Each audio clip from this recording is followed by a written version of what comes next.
Namastê. Estamos aqui no programa Investigações sobre o Viver. E hoje vamos falar sobre um tema interessante: a morte do universo. Se você que está aí me ouvindo ainda não é afeito aos temas da teosofia, você poderá perguntar: morte do universo? O universo morre? Sim.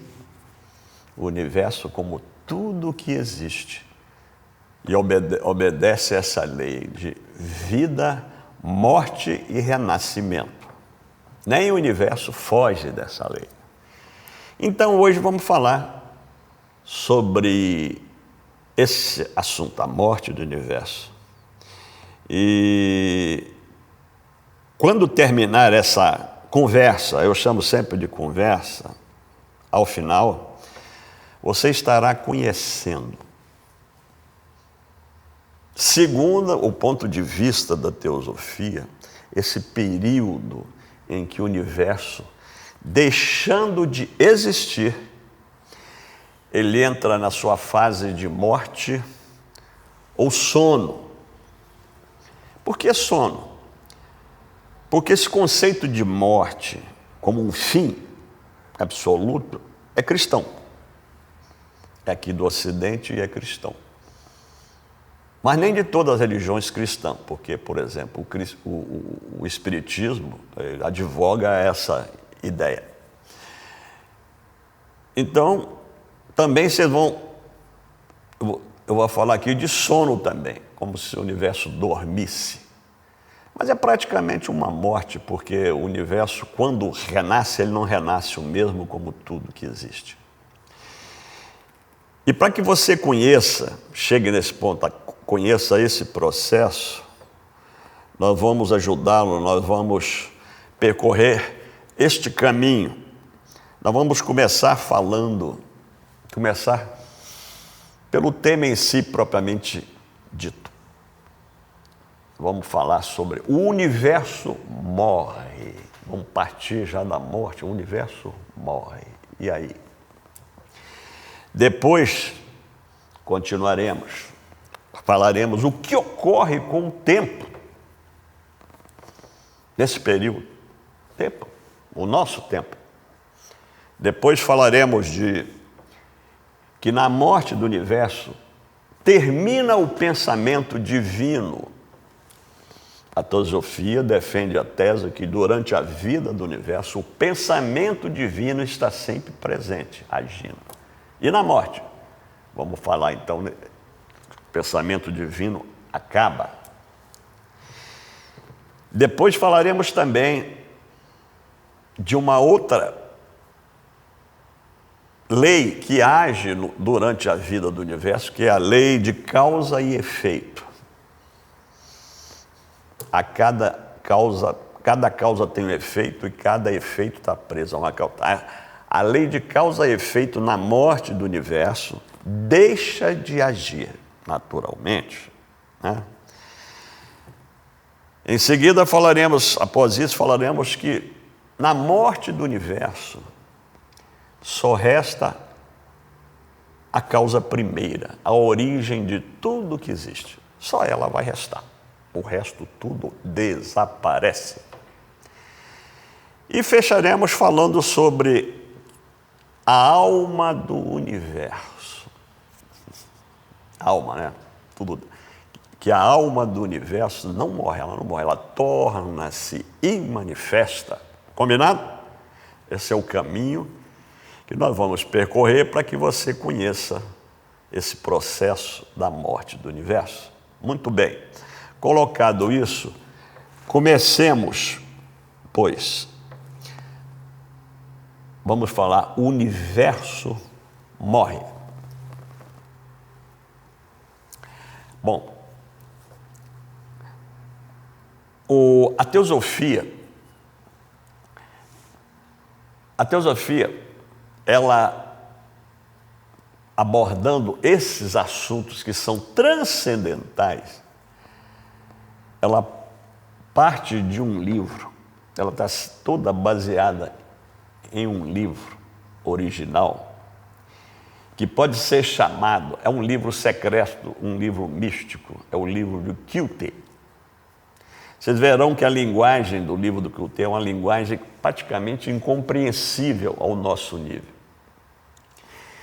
E a teosofia é justamente baseada nesse... A teosofia não vem direto do livro de Kyuté, ela vem de um livro de comentários sobre o livro do Kyuté. Ali está toda a doutrina secreta, que foi escrita por Blavatsky, por inspiração dos mestres de sabedoria. Esse livro de comentário é o livro de Dzyan, mas a base dele é o livro de Kyuté. E nós aqui também, para dar esse pontapé nesse assunto que é transcendente, a morte do universo, nós vamos partir também do livro de Kyuté. O livro de Kyuté que se divide em capítulos e em seções. Os capítulos são chamados de estâncias e suas seções de loucas. Bom, aqui nós só vamos falar de um capítulo, que é o capítulo 1º, é o ponto de partida do livro de Kyuté. Ok? Então vamos começar falando, citando e depois falando sobre o Sloka, a seção, o Sloka, primeiro o Sloka 1. O que diz o Sloka 1? Olha a linguagem. Ele fala, engraçado sobre isso, para começar isso, ele fala, o Eterno Pai, olha só, o Eterno Pai é envolto em suas sempre invisíveis vestes, vestido com essas vestes, havia adormecido mais uma vez durante 7 eternidades. Tem bastante coisa aí. Então vamos começar. O Eterno Pai. O que é esse Eterno? O Eterno Pai é essa causa primeira.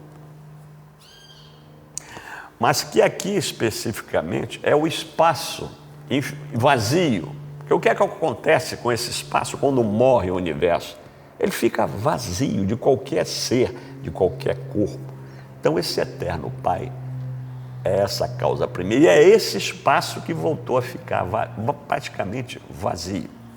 Aí fala esse eterno, o Eterno Pai, que é esse, é o espaço vestido com suas invisíveis vestes. Que vestes são essas? Bom, a veste desse Eterno Pai é o númeno da matéria. O númeno, o espírito por trás da matéria. Cada coisa manifesta aqui na matéria é o fenômeno, e cada coisa tem por trás o seu número. Nós vivemos no mundo dos fenômenos. Então, essas vestes que vestem o Eterno Pai é o número da matéria. É como se tivesse vestido esse espaço vazio. Muito bem. E reza lá o comentário que ele mais uma vez havia adormecido durante 7 eternidades. Porque esse Eterno Pai, durante a vida do universo, ele se preencheu do universo, ele era o universo com o universo vivo. E agora ele estava dormindo por 7 eternidades. Eternidade, cabe aqui uma explicação. A eternidade, no sentido que nós lidamos, nós ocidentais e cristãos, nós imaginamos a eternidade, diferente do ocultismo, como se fosse uma linha reta, correto? Como se fosse assim uma trajetória, um curso retilíneo. Uma linha reta que não tem, aliás, nem começo e nem fim. Essa é a ideia nossa de eternidade, diferente da sabedoria oriental e da sabedoria oculta,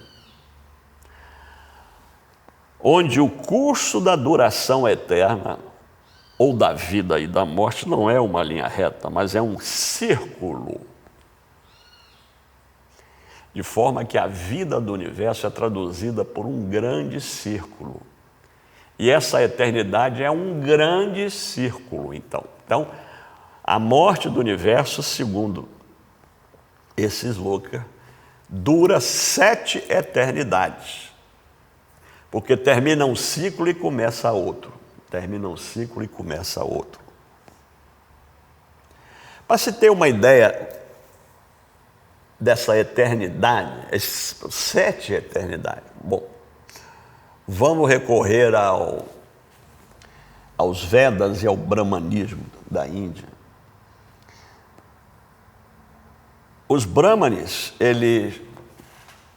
na Índia, eles concebem, na forma antropomorfizada, 3 deuses no universo. Ou 3 poderes da natureza. O primeiro é Brahma. É Brahma, que é o poder criador da natureza. O segundo é o poder conservador, isso numa figura antropomorfizada do universo, que é Vishnu. E o terceiro é o poder transformador, porque tudo está se transformando o tempo todo, e que é Shiva. Mas vamos nos ater agora só a Brahma, o poder criador. O brahmanismo fala que Brahma tem uma idade. A idade de Brahma. E que a idade de Brahma é igual a 100 anos de Brahma. Ano baseado no nosso ano comum. O ano unidade é o nosso ano comum. E 100 anos de Brahma, ano de comum. E cada ano de Brahma tem 360 dias de Brahma. Dias e noites de Brahma. Isso é só para ter uma ideia dessa grandeza. De forma que vem aí um número astronômico. Cada dia ou noite de Brahma tem 4 bilhões e 320 milhões de anos. Um dia de Brahma dura tudo isso, 4 bilhões e 320 milhões de anos. De forma que uma idade de Brahma dura, que vai corresponder à morte do universo, a todo o sono do universo, corresponde a 411 quatrilhões e 40 trilhões de anos dos nossos anos comuns. Tem que ser uma eternidade, né? A nossa imaginação, uma grandeza dessa, não é verdade?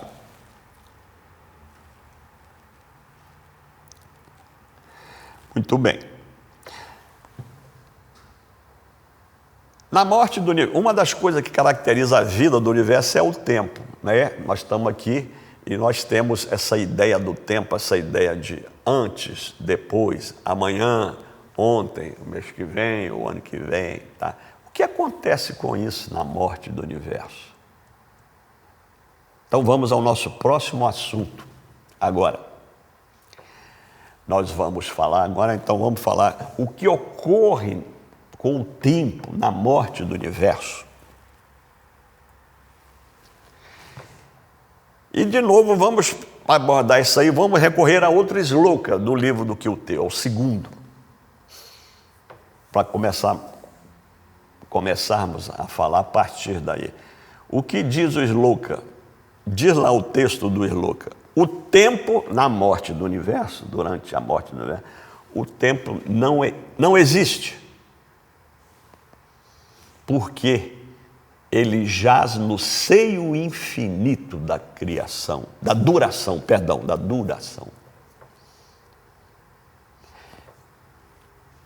Esse texto está mais ou menos, acho que não requer muito assim de secá-lo, ele está mais ou menos. O tempo não existe, porque na morte do universo é como se ele estivesse deitado no seio infinito da duração, que segundo o ocultismo é eterna, é a duração eterna.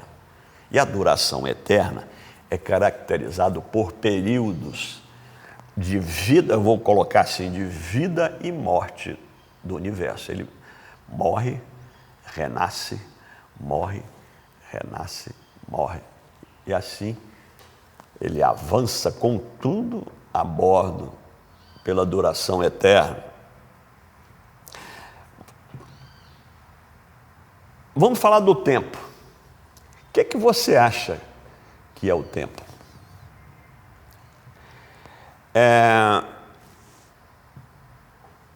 O que será o tempo? Ora, o tempo é uma ilusão. O tempo é uma ilusão. Você pensa que ele é uma ilusão. Eu vou te dizer, o tempo, ele é caracterizado. Esse tempo deixa de existir quando a consciência, onde ele se produz, ele dá essa impressão, deixa de existir. Esse tempo, o que você acha que é a realidade? Isso que a gente chama de realidade. Ora, a realidade, vou lhe dizer o que é a realidade. A realidade é como se fosse uma linha. Imagine uma linha horizontal num plano, no meio do plano, uma linha dividindo esse plano em 2 subplanos. Um subplano superior, que chamamos futuro, e está em movimento descendente, e separa de um subplano inferior, que continua avançando, que chamamos de passado. Aí essa linha tenuíssima chama-se presente. E é aí que está a realidade. O tempo dessa realidade, quando ela se revela para nós na matéria, é a largura ínfima dessa linha. A realidade é como se fossem flashes o tempo todo, nessa corrida, nesse movimento que vem do futuro, que não existe, para o passado, que também deixou de existir. Esse é o tempo.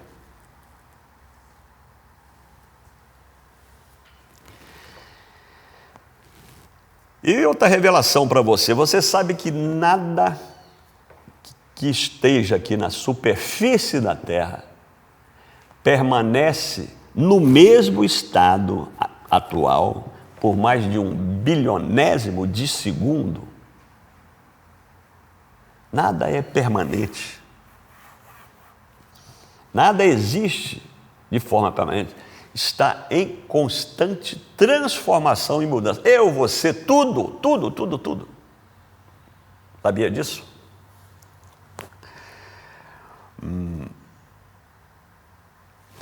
E interessante nessa concepção, essa sensação que nós temos de consciência de algo, onde é uma pessoa que a gente conheça, essa sensação de conhecimento, é nada mais, nada menos que a soma de todas as impressões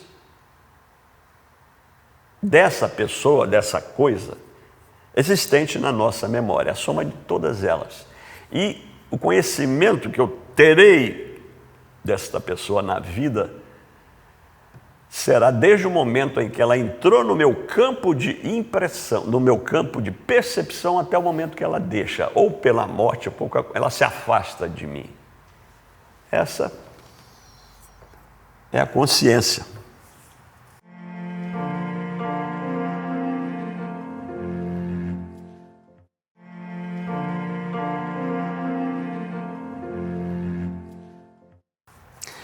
As pessoas, então, pessoas e coisas não existem para nós de uma forma real, permanente. Por causa desse problema, desse processo de transformação. As coisas vêm, na nossa impressão, elas estão vindo do futuro, ainda não aconteceram, param simultaneamente essa fração de segundo do presente para morrer no passado e nunca mais voltar.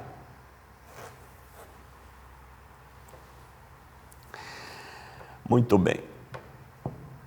O ocultismo fala que durante a vida do universo, o pensamento divino está em ação. E na morte do universo? Vamos ao nosso próximo assunto. termina na morte do universo o pensamento divino. E comecemos falando sobre o terceiro sloka do livro do Kyuté, abordando esse assunto. Diz lá, terceiro sloka, a mente universal, olha só, a mente universal na morte do universo não existe. E por quê? Porque não há arri, é um termo, não sei se é sânscrito ou pali, porque não há arri para contê-la. Arri significa esse termo designa uma consciência muito elevada, muito acima da humana. Então, se não tem consciência, né, não tem mente. Se não tem cérebro, não tem cabeça, não tem mente. Ok? E o que é a mente universal? Coisa incrível. A mente universal é a totalidade dos estados de consciência de todas as mentes do universo. Elas fazem parte da mente universal, a minha, a sua, de tudo. Essa totalidade é a mente universal. E isso também compõe a mente universal, que também é a vontade, você vai ficar pasmo, a vontade é o pensamento, a vontade e o sentimento, a emoção do universo. Porque, meu amigo, o universo não é uma coisa morta, ele é uma coisa viva. Ok?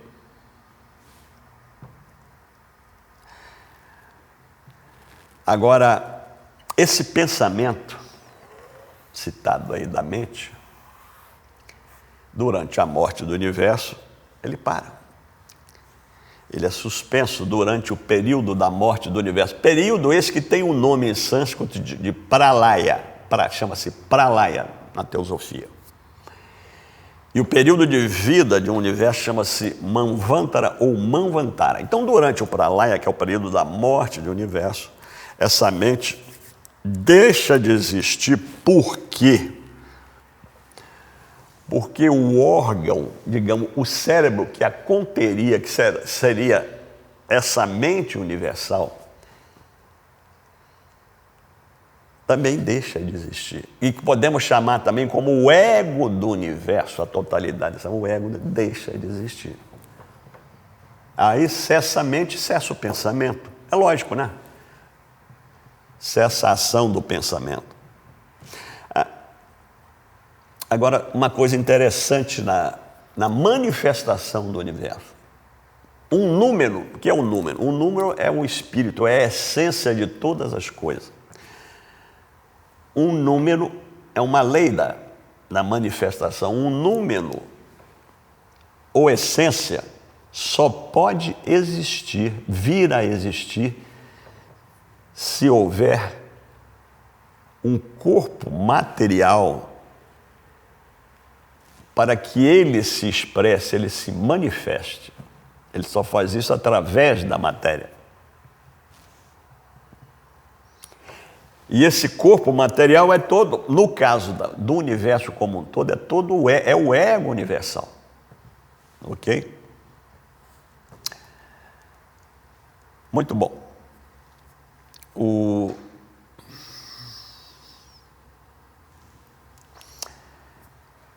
Junto com o pensamento divino, tem uma outra lei que age o tempo todo no curso da vida do universo, que é a lei da evolução.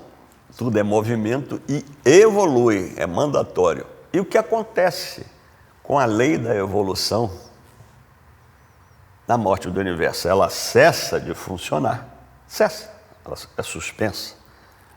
Vejamos isso. Comecemos pelo Sloka 4 do livro de Kyuté, para ver isso. O que diz o Sloka 4?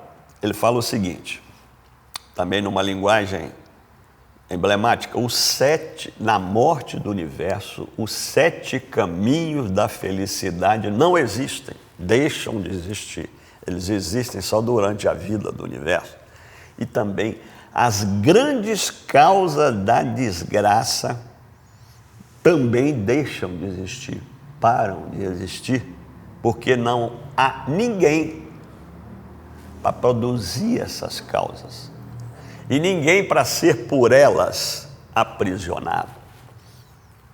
Aí cabe explicação. Então vamos lá. Os 7 caminhos da felicidade. Os caminhos da felicidade é porque o budismo fala. O paraíso budista, eu vou chamar assim, é o nirvana. O nirvana é o mais elevado estado de consciência que um ser pode alcançar. É a paz absoluta. Quando o ser chega ao nirvana, ele sai do ciclo obrigatório de reencarnação, que é chamada roda de samsara.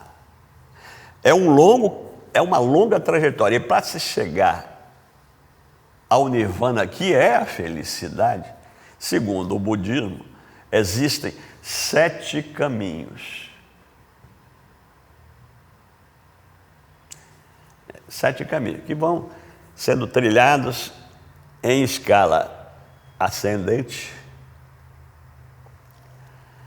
até que se chega ao nirvana. Então, essa é só uma ilustração, porque para dizer que esses caminhos, a trilha, é inconsequente. A lei da evolução cessa, não há mais esse caminho para o nirvana. E continua o Sloka dizendo, as 12 causas da desgraça também deixam de existir. O que é a desgraça? Citada aí. A desgraça é a própria vida aqui na Terra. É essa vida que é a desgraça. O que o ter a trata como uma desgraça. E essas 12 causas, as causas dessa desgraça que obrigam o ser humano a reencarnar, são os 12 nidanas do budismo. Né? São os 12 nidanas do budismo. Esse sistema de nidana, ele é interessante. Ele preconiza, e é isso mesmo, que tudo no mundo é dirigido pela lei do karma, pelo karma, que é a lei maior. Karma que trata cada ser, atribui a cada ser os méritos e os deméritos de sua ação aqui no universo. O efeito dessa ação recai sobre aquele que a gera, sobre o próprio ser. E por ser assim, o karma faz que cada ser existente sinta em si mesmo a sua força, em toda a plenitude. Não há ninguém que escape da sua ação. E segundo esse sistema de nidana, essa perspectiva de reencarnar, de voltar à vida, infunde no ser humano medo e pavor. O ser humano tem medo. Porque é só sofrimento. Nós reencarnamos por obrigação do karma e vamos pagar por aquilo que fizemos. E sofrimento esse, inclusive, que nem a própria morte liberta dele. Não tem, morreu. Aqui se faz, aqui se paga. Aqui é o campo, a vida. Quando eu falo aqui, a vida na carne é o campo do plantio e também o campo da colheita, segundo a lei do karma. É aqui que plantamos e colhemos os nossos bons ou maus frutos.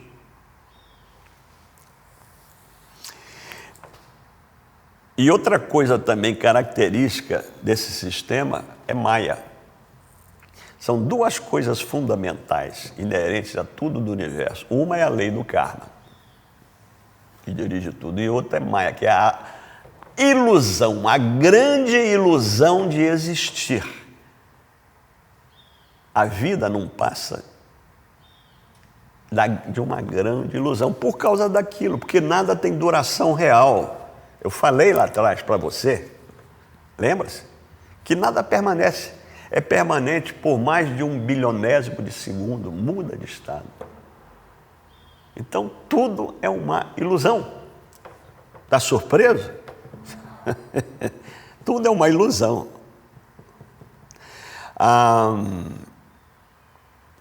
E por causa dessas ilusão desse valor, por causa dessa ilusão, todas as coisas aqui no universo, elas não têm um valor absoluto, elas têm um valor relativo.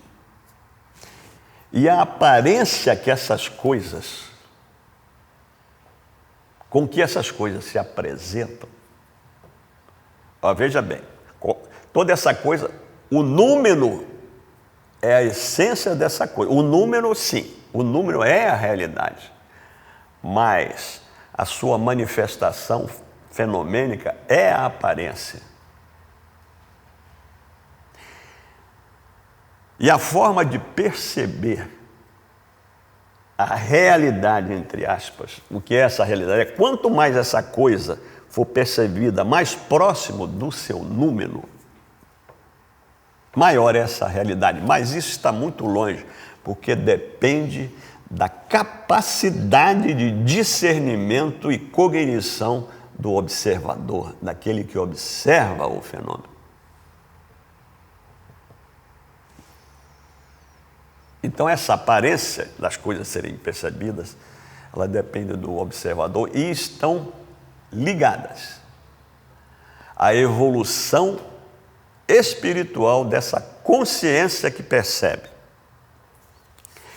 Ilustrando isso aí, por exemplo, só para dar uma ilustração dessa consciência e a percepção das coisas, nós podemos pegar o exemplo de um selvagem. Se pegarmos um selvagem inculto e mostrarmos a ele uma pintura abstrata, ele não vai entender nada. Ele vai olhar ali e ver ali um monte de traço e de coisa sem sentido. Mas se mostrarmos isso a um olho treinado, o olho de um artista, ele vai ver significado nisso. Ficou clara essa ideia? Pegou?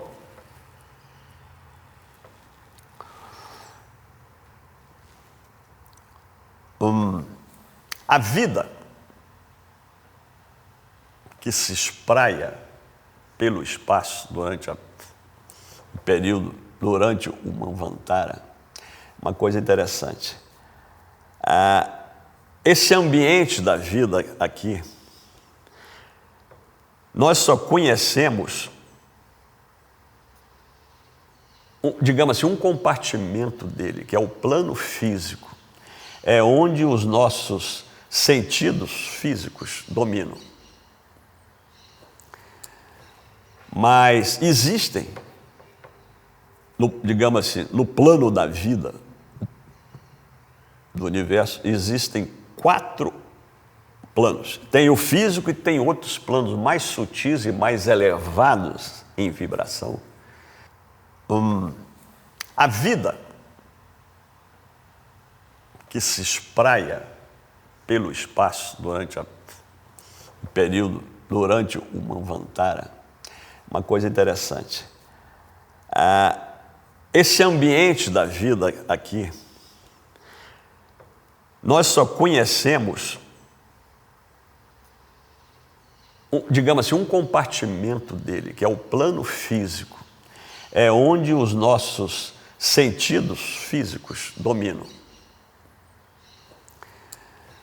Mas existem, digamos assim, no plano da vida,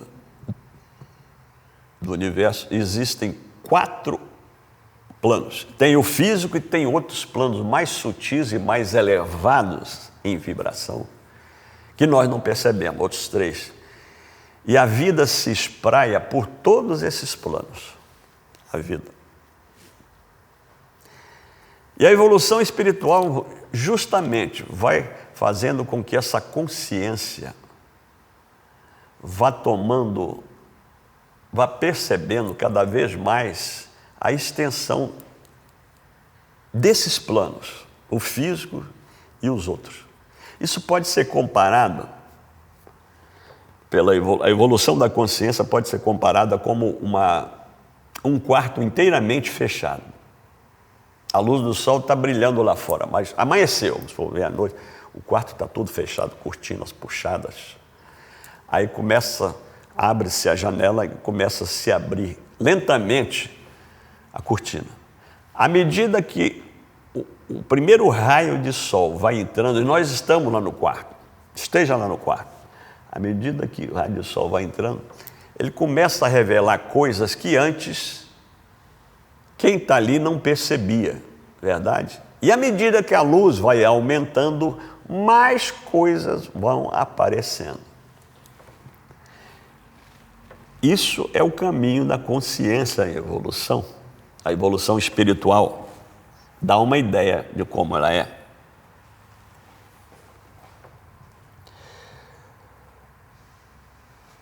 Muito bom.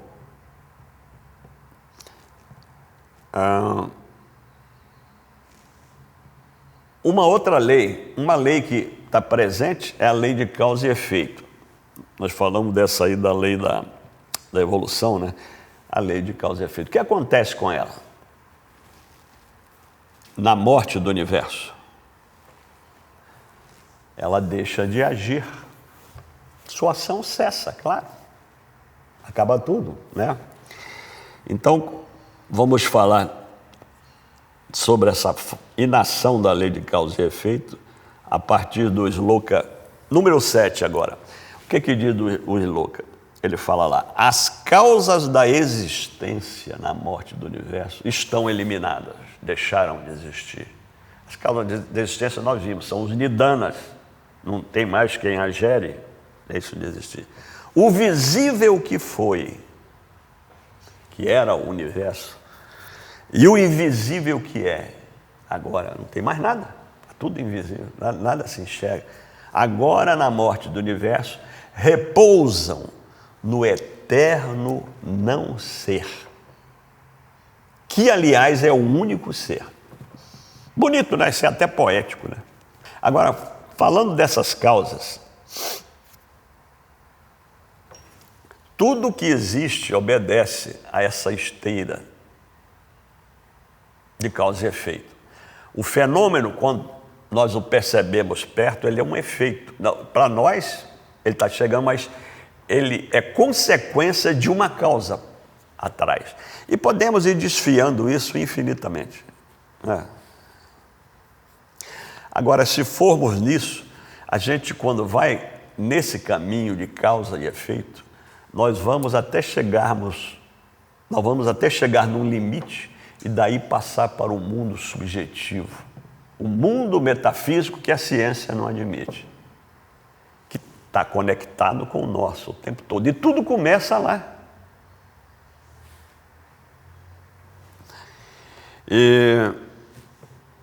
E essa causa principal, essas causas, elas têm uma causa principal interessante. E que causa é essa? Que é o desejo, vamos dizer assim, é o desejo das coisas de existirem, o desejo de existir. As coisas querem existir. É o desejo de manifestam aqueles seres que têm uma vida senciente, uma vida com sensibilidade, a partir do vegetal. Ele quer viver. Isso é chamado de tanha. E segundo o ocultismo, esse desejo é inerente a tudo, desde o átomo aqui até o Sol. Está imbuído desse desejo de existir. Esse desejo é um reflexo do pensamento divino que é projetado, se torna o universo, na existência objetiva. Esse desejo é o reflexo dele. E esse reflexo, ele se revela sob a forma de uma lei. Passa a ser uma lei que obriga o universo a existir. Agora, a causa primeira de tudo isso, né? Nós estamos falando de causa, né? nunca deixa de existir, ela permanece, ela não desaparece. Lá ela fica sempre oculta. E nisso aí tem uma coisa interessante. Dessa causa primeira,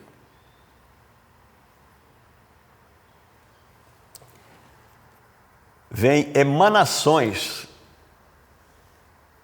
poderes emanam dela, até chegarem à nossa esfera de percepção. E quanto mais próximo, aqui em relação a nós, em relação a nós para essa causa, quanto mais próxima estiverem essas emanações dessa causa, mais abstratas elas se tornam na nossa consciência. Nós não temos como concebê-las. E essas emanações ou abstrações, quanto mais elas se avizinham do nosso mundo físico, elas cada vez mais vão se tornando mais concretas, até que se cristalizam na manifestação do fenômeno, do ser. Entendeu? Interessante é assim esse mecanismo da manifestação. Entendeu como é o mecanismo da manifestação? Está tudo ligado nisso.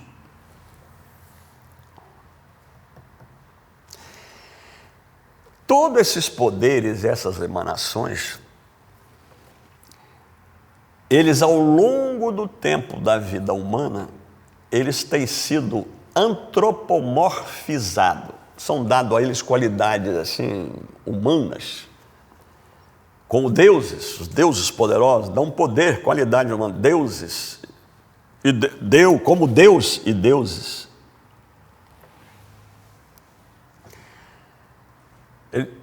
Eles foram e são antropomorfizados pelos povos de todas as épocas, desde que o homem é homem. Assim surgem os deuses. São essas emanações dessa causa primeira. Outro esclarecimento. É humanamente impossível tentar conceber alguma coisa sem uma causa por trás. Não tem. Porque nenhum fenômeno surge do nada. Então, na nossa cabeça, fica impossível conceber isso. Mas, por outro lado, também, tentar achar essa causa